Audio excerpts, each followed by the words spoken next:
지난해 한아세안 특별정상회의에서 인도네시아 조코위도도 대통령의 발언입니다.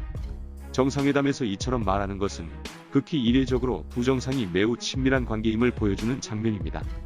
인도네시아는 인구 2억 7천만 명으로 전세계 4위, 평균 연령 29세로 높은 성장 잠재력을 가진 나라입니다.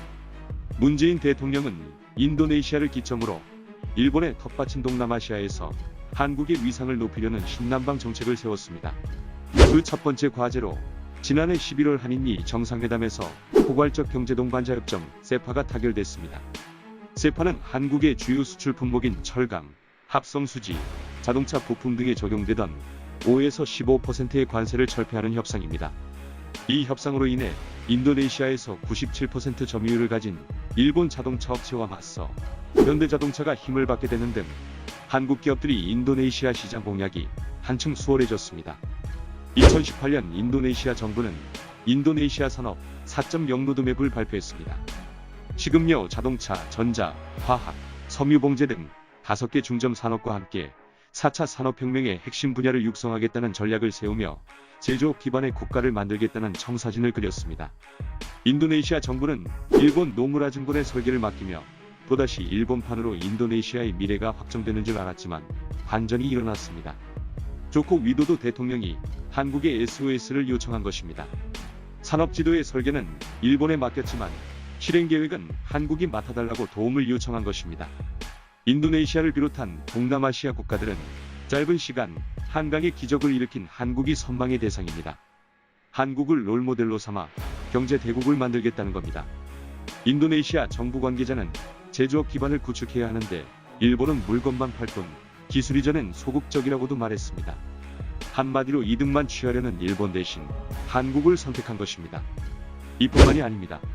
지난해 인도네시아 정부는 현 수도인 자카르타의 심각한 교통체증과 지구온난화로 인한 침수 가능성으로 인해 수도 이전을 발표했습니다. 인도네시아의 롤 모델은 한국의 세종시였습니다. 자카르타는 서울처럼 경제 중심지로 만들고 행정 기능은 새 수도로 이전한다는 계획을 세웠습니다. 지난 연말 한국국토교통부와 인도네시아 공공사업주택부가 인도네시아 수도 이전 및 개발에 대한 기술협력 MOU를 체결하며 한국의 위상을 다시 한번 드높였습니다. 한국과 인도네시아 사이를 보여주는 단적인 예가 등장했습니다. 현재 전 세계적으로 일어나고 있는 일련의 상황들로 인해 한국이 모범 사례로 뽑히면서 한국의 진단키트 주문이 쇄도하고 있습니다. 시간과의 싸움인 현재 상황에서 진단키트 확보는 그만큼 중요한 과제가 되었습니다. 문재인 대통령은 이례적으로 미국, 아랍에미레이트, 인도네시아의 순서를 언급하며 국익에 도움이 되는 나라부터 먼저 공급한다고 밝혔습니다. 문재인 대통령 발언은 인도네시아 국민들을 크게 감동하게 하고 있습니다. 트위터, 유튜브 영상, 뉴스 페이지에 많은 댓글이 달리며 큰 관심을 보이고 있습니다. 인도네시아 네티즌 반응 살펴보겠습니다. 내가 K-팝을 좋아하게 된 걸 제일 잘한 일이라는 생각이 들어 한국 정말 감사합니다. 그 대가로 킹덤을 자주 보겠습니다. 힘들 때 함께하는 것이 진정한 친구입니다. 한국의 도움을 절대 잊지 않겠습니다. 한국과 일본 모두를 믿고 있어요. 나는 한국을 사랑합니다. EPL이 다시 시작된다면 손흥민을 응원하겠습니다. 인도네시아와 한국은 중요한 관계입니다. 문재인 대통령님 감사합니다. 이것은 순전히 양국 정부의 긴밀한 관계 때문입니다. K-팝 팬들은 그것을 과도하게 해석할 필요가 없습니다. 상황이 좋아지면 감사하는 마음으로 BTS가 나오는 광고를 건너뛰지 않고 끝까지 보겠습니다. 조코이 대통령이 노력이 성과를 거두었습니다. 한국에 정말 감사합니다.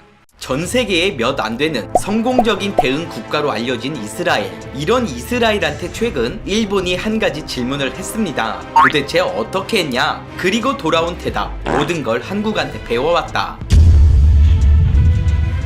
이 대화는 최근 일본 NHK 방송이 이스라엘 네타냐후 총리와의 인터뷰를 진행하던 중 실제 오갔던 대화입니다. 당시 NHK 측은 여러 강대국들조차 속수무책으로 무너지는 가운데 조기에 사태를 진압하고 안정화를 시키는 데 성공한 나라가 있다며 중동의 이스라엘을 그 대표적인 국가로 소개했는데요. 특별한 비결을 얻고자 인터뷰를 한 건데 돌아온 대답이 이렇자 일본의 네티즌들은 크게 동요했습니다. 절대 인정하고 싶지 않은 한국을 이미 전 세계가 인정하고 있음을 은연중에 깨달았기 때문이죠. 그리고 이 과정에서 이스라엘이 그동안 해왔던 행보에 대해 한 가지 충격적인 사실이 밝혀집니다. 한국을 배우기 위해 모사드, 즉 이스라엘의 정보기관까지 나서 비밀 작전을 펼쳤던 정황이 드러난 것이죠. 영국 가디언지에 따르면 이스라엘 모사드가 국제적 비밀 작전을 통해 한국의 키트 10만 개를 공수하여 본국으로 보냈다고 보도했습니다. 당시 이스라엘 관계자는 그들과 관계가 좋지 않은 2개 이상의 나라에서 구입한 것이어서 당국이 공개적으로 구입 의사를 밝힐 수는 없었다 라고 전했는데요. 그렇다면 도대체 어떤 나라로부터 공수를 한 것일까요? 이에 대해 다양한 추측이 있었습니다. 우선 이스라엘의 경우 팔레스타인과의 관계 때문에 여러 중동 국가들과 낮은 수준의 외교만을 맺어왔었고 때문에 이들 대부분은 이스라엘의 물건을 팔려 하지 않았을 것이다. 가장 유력한 곳을 꼽자면 중동 쪽에서 특히 걸프 지역 국가의 가능성이 있을 것이다 정도로만 말이 나왔습니다. 하지만 여기서 한 가지 단서를 찾을 수 있었는데요. 국내 일각에서는 최근 한국이 아랍에미리트에 수출한 키트의 실질적 구매자가 이스라엘이 아닌가 라는 의혹이 일었습니다. 왜냐하면 한국에서 판매한 용기에는 수송용 액체도 포함됐기 때문이죠.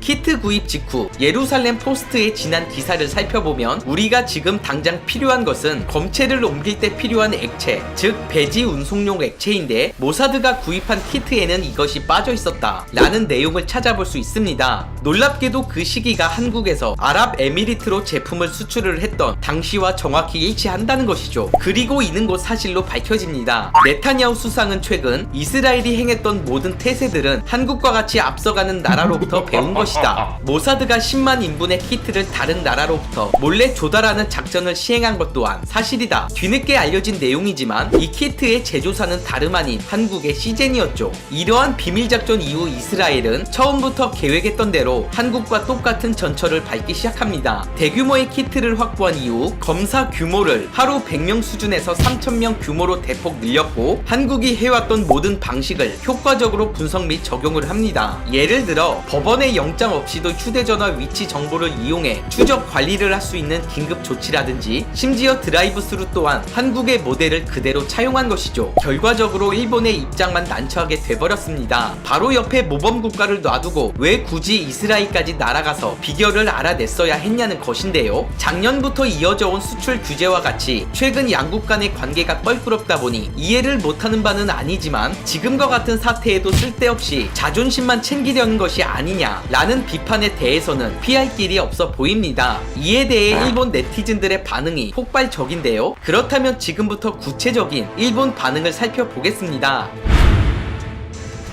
어이쿠, 정말 쪽팔린 소식이 아닐 수 없군. 그깟 외교가 뭐길래 이리도 복잡하게 생각하는 건지 정말 어렵다, 어려워. 이스라엘에서 한국과 일본의 상황에 대해 관심이 있을 리가 없지. 그동안 어떤 일이 있었는지 알면 바로 이해할걸. 한국한테는 죽어도 굽힐 수 없어. 처음부터 아베만 잘했어도 일본이 이 지경으로 몰리지는 않았을 거야. 벚꽃 사건도 현재 진행형인데 이 모든 걸 어떻게 수습할 생각인지 모르겠다. 놀라운 소식인데 한국산 불량품을 수입하려고 비밀 작전까지 쓰다니. 이스라엘도 별 볼 일 없는 나라였군. 저들이 모범 국가인 건 인구가 적기 때문이지 한국한테 배워서가 아니야. 이것도 내 누이들이 판을 치는군. 부탁인데 망상을 하지 말고 현실을 보라고. 얼마 전 노벨상 수상자도 인정한 곳이 한국이야. 상황이 뒤바뀌었음을 인정하자.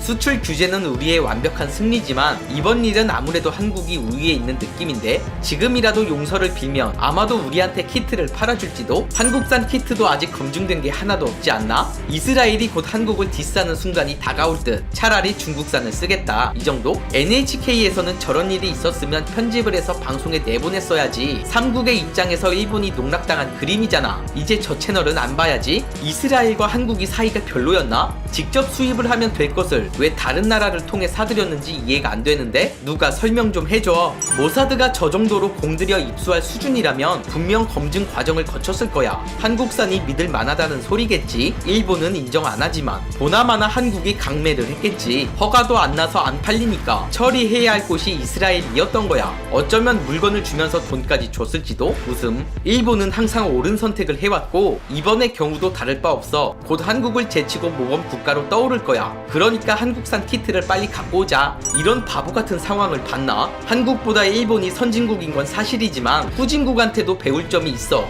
요즘이 그렇고 체면 차릴 때가 아니야. 저 이스라엘 총리를 한번 조사해보자. 한국한테 얼마를 받았는지 확인하면 뭔가 나올지도 모르겠어. 그렇지 않고서야 한국한테 배웠다니? 아베를 끌어내리지 않는다면 일본은 더 어려운 길로 빠지게 될 거야. 지금까지 계속 나쁜 선택을 해왔으니 한 번쯤은 참아도 될 텐데. 오늘 준비한 영상은 여기까지입니다. 이 영상이 마음에 드셨다면 구독과 좋아요 부탁드리겠습니다.